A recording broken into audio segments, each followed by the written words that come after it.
Yeah, I think that's a fair comment. It's very frustrating. We've had a number of really close finishes, and I guess in T20 cricket you've got to win the key moments, and I think we haven't won some key moments that we look back on and we could have virtually won every game that we've played. So yeah, that is frustrating, but ultimately we're still in the tournament.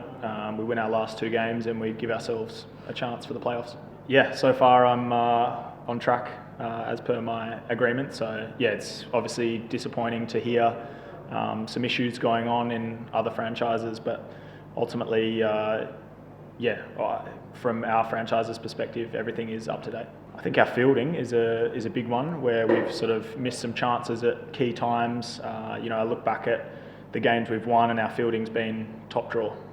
So I think today we batted really well. I felt like that was an over par score on that wicket. The ball was spinning. It was gripping for the seam bowlers when they were rolling their fingers and things. So yeah, I felt like we had a good score on the board. Perhaps we didn't quite execute as well as we would have liked with the ball, and some sort of costly errors in the field.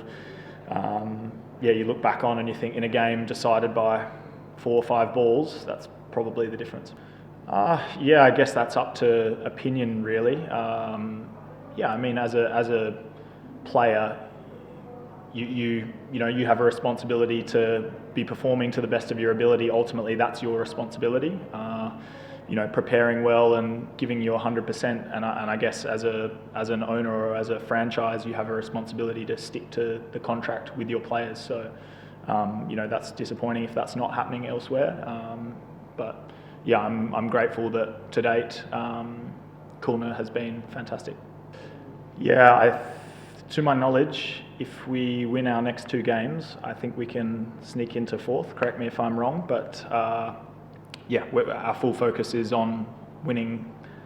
If we win 5 games in a row, we're the BPL champions. So that's certainly our focus as a team. And yeah, obviously really disappointed today not to, with a good score on the board, a wicket with some, it had some things in it for particularly the spin bowlers and when the pace was off the ball. So, I felt that was a missed opportunity, and, we probably had some missed opportunities in our games in Sylhet as well. Ultimately that's in the past. All we can take is the learnings from those, and we come up against Rangpur, who have lost their last couple of games. So, they're obviously a very strong team, but it's a game of T20 cricket. So on any given day, some good performances and and a good team performance, I think, will hold us in good stead. It's a good question. I guess in T20 cricket you have to be adaptable, and you have to play whatever role the team asks you to play. So that's one aspect I feel of my game, that I am adaptable. I can play in a number of different roles. I obviously started up the top, felt I had some good performances there, and then I've come in the middle and felt like I've been able to play a role in the middle order. So yeah, I'm happy doing whatever the coach asks me to do, and strive to do that to the best of my ability.